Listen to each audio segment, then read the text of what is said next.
Magandang araw po sa lahat mga kamami. Bago po ang lahat ay magpasalamat po muna tayo dahil ginising po ulit tayo ng ating Panginoon. Bago po tayo lumabas ng bahay ay bubuksan po muna natin yung ating bintana at bago ako lumabas ng bahay din po ay magsasaing po muna ako. At dahil po paglabas po natin ng bahay ay magbubukas naman po tayo ng tindahan. Maaga pa po yan, mga 4:35 lang po yan, binuksan ko na po muna yung aking tindahan. Ayan nga po't lalabas muna ako ng aming pinto. Hirapan nga po akong buksan kaya medyo tumagal po ako magbukas dyan na pintuan.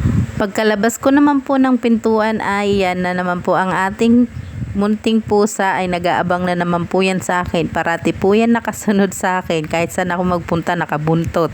Bago ko nga po iangat yung aming tindahan ay nagtingin muna ako sa paligid dahil madilim pa. Tiningnan ko po muna yung kanan at kaliwa baka kasi may tao mamaya magulat ako. Kaya yan muna ang ginawa ko. Binidyohan ko po muna yung kanan at kaliwa kong kapaligiran. Tapos ngayon naman po ay binuksan ko na po yung aming tindahan at nagbukas na rin po ako ng rep at kinuha ko na rin po yung lulutuin kong almusal. Kaya ayun nga po yung lulutuin naming almusal, longganisa nga po, ready to fry na po yan at saka itlog yan po ang lulutuin ko. Tapos nagluto na po ako ng itlog at niluto ko na rin po yung longganisa at ayan na nga po at niluto ko na rin po dyan yung anong tawag dito, nagprito din po ako ng saging pero hindi ko na po pala nabidyohan tsaka nagsangag din po ako ng kanin yung kunting tira po namin kagabi. Ayan na nga po yung aking niluto, saba po na prito at saka longganisa at saka itlog. Pagkatapos ko po magluto ng almusal, ayan naman po yung mga ginamit ko po. Pupunasan ko po bago ko po siyang ibalik dun sa pinaglagyan para hindi po madumi. Ayan na po, nagliligpit po muna ako dyan sa akin mga kalat.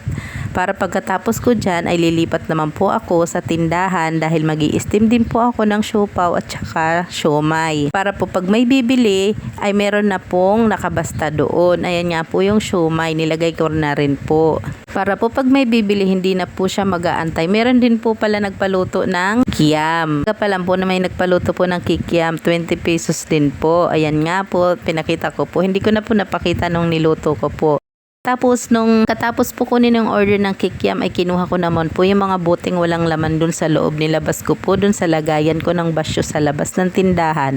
At dumating din po ng maaga yung basura. Ayun, dali-dali kong inipon yung mga basura namin. At pagkatapos ko nga asikasuhin yung mga basura namin na ipadala ko na po sa basurero, magigisa naman po ako ng aking aalmusalin. Ang almusal ko po ay ginisa lang pong pichay. Nasasahugan ko lang po siya ng saba. Grabe, ang sarap po ng saba na yan pag dyan po hinalo sa pichay na ginisa. Ang pagigisa ko nga po pala ng pichay ay medyo nilalagyan ko po ng sabaw para mas masarap po kumain kung may hinihigupin po akong sabaw. Ayan nga po, kumuha na nga po ako ng kanin dahil mag-aalmusal na po ako. Yung kinuha ko po talaga yung matutong kasi mahilig po ako sa tutong na kanin. At ayan na nga po, sasabawan ko na rin po yung aking kanin. Tapos ayan na, kakain na po tayo.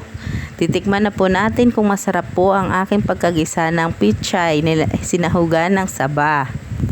At ayan na nga po mga kamami, tignan mo naman po si Mami Janet ay nag-i-enjoy na po kumain ng kanyang ginisang pichay dahil paborito niya po yan. Ganyan lang po kasimple yung mga gusto kong ulam. Thank you for watching.